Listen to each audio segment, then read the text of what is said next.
Now, with that said, I also have the belief that we get to choose any way along the line if we don't want to learn the lesson to that depth.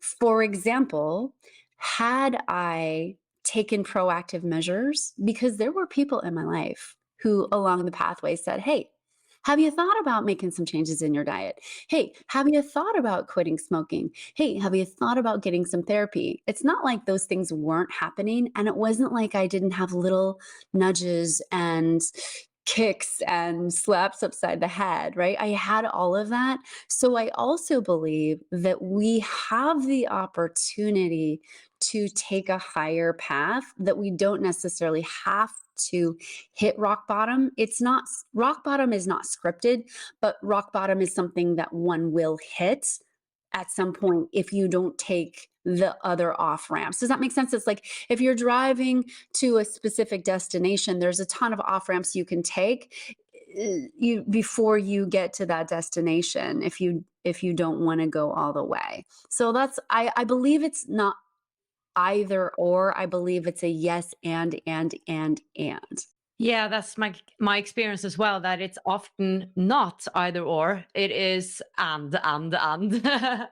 And also I agree, because I think sometimes it's easy to go into that victim mentality. I've been there many times myself, that, well, I have this background. It's just the way my mind works. It will never be better.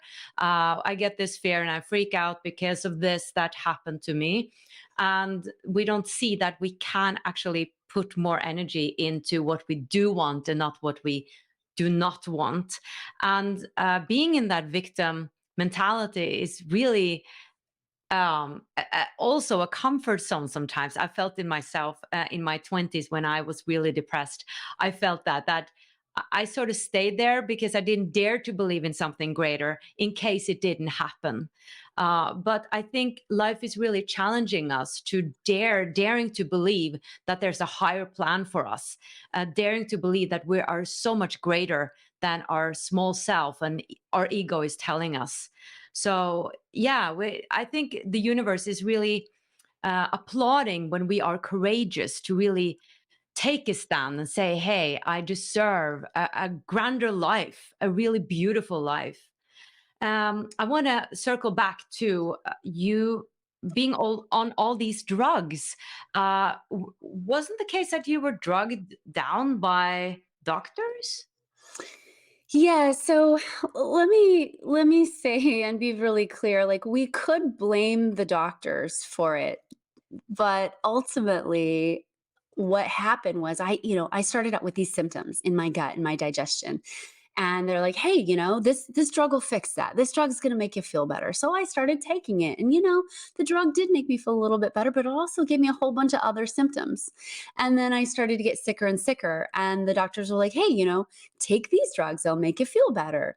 And here's my point is I was complicit in not having done any research. I was completely abdicating 100% of my responsibility over to somebody else who I thought had more authority over my body and what was going on with my body than I did.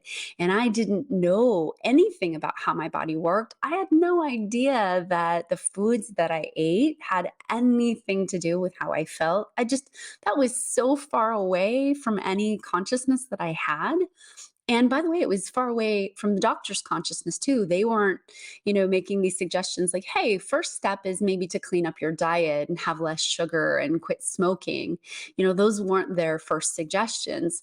It was medication. And so, to your point, yes, I received a lot of medication from doctors, and I wasn't turning it away. In fact, and it's hard to say this out loud, but I think it's really important for people to hear, because when you have trauma, you're looking for something to comfort you, right? You're looking for something to make you feel better and kind of numb you out, and looking for the fix to what the problem is. And so on some level, it was very unconscious to me then, and now I can see it very clearly. I was in a situation where I was just searching for the thing that I could take so that I wouldn't have to feel. I was searching for the thing that I could take that I wouldn't have to just feel so awful in my body and have these uncomfortable symptoms and anxiety and depression and pain. And I had no coping mechanisms. So ultimately, I was the one going to the doctor. My energy wanted to walk out of that doctor's office with a new prescription. And I really think that that's important because I think it's a big part of the process that no one's really talking about, that when you're sick and you don't feel good, there's a part of you, and speaking for myself, when I was in that total victim mode, is I wanted somebody to see me as like, oh, you poor thing. Oh, of course you're feeling bad. Oh, let's give you this medicine and let's help you feel better. And that was very soothing to me. So I think to wrap it up, I think that it was definitely a two-part co-creation of my illness, but I was seeking it. I was seeking those prescriptions out. I was going in with the hope, like, oh God, please find something wrong with me because I feel so broken. And what I tell people now is that it is easier for your body to feel pain and physical discomfort than it is for your body to feel emotional pain and emotional discomfort. And so for me, that was what I believe was really going on underneath the hood, is my body was trying to express out all this pain and turmoil and trauma. And I just had no tools to be able to express it. That's very interesting that you said that the body is more comfortable with physical pain than emotional pain. It makes a lot of sense. I can recognize that actually. All right. So, okay, leading into how you died, I mean, did you really die? Like, were you clinically dead? Well, I wasn't on the hospital. I was in my bathroom. So all I can account, like, there was no monitors to say she's clinically dead, and that's how you get that. You have to be, you know, pronounced. So I wasn't pronounced, but I will tell you that my husband, I was married at the time, found me on the toilet, lips blue, nails blue, not breathing. This side of my face completely had something happen to it. He thought I had had a stroke, but I basically hadn't had oxygen for a bit of time to go to the state of blue, coldness that I was in. So yeah, it was a situation. And it's funny because the only reason why I stayed up on that toilet is because there was a wall like right here. And so the toilet was right here and I just kind of flopped over on the wall. And but yeah, back to your point, I think that many people kind of wish that they would hit that rock bottom or have the reboot, but you know, I don't think you have to have that. I think it's something that it is scripted, but you can choose not to run that script, if you know what I'm saying. But Yeah. I am glad I did it in the end.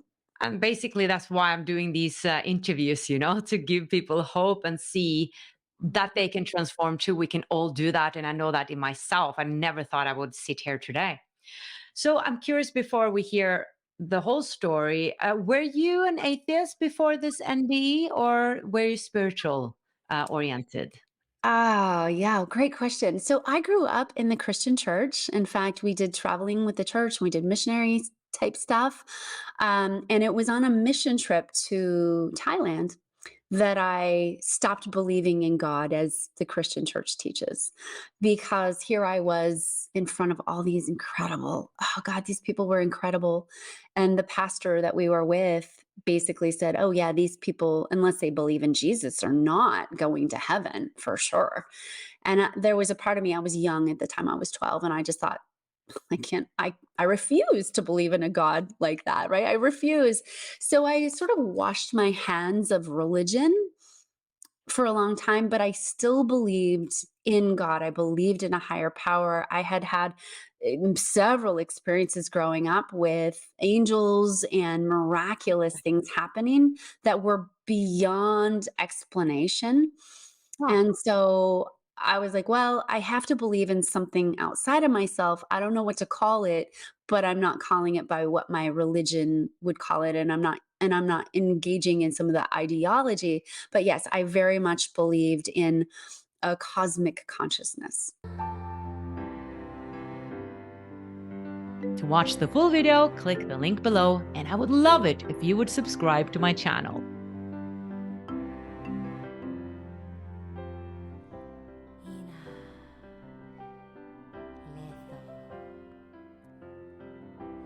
Resto maliata falia.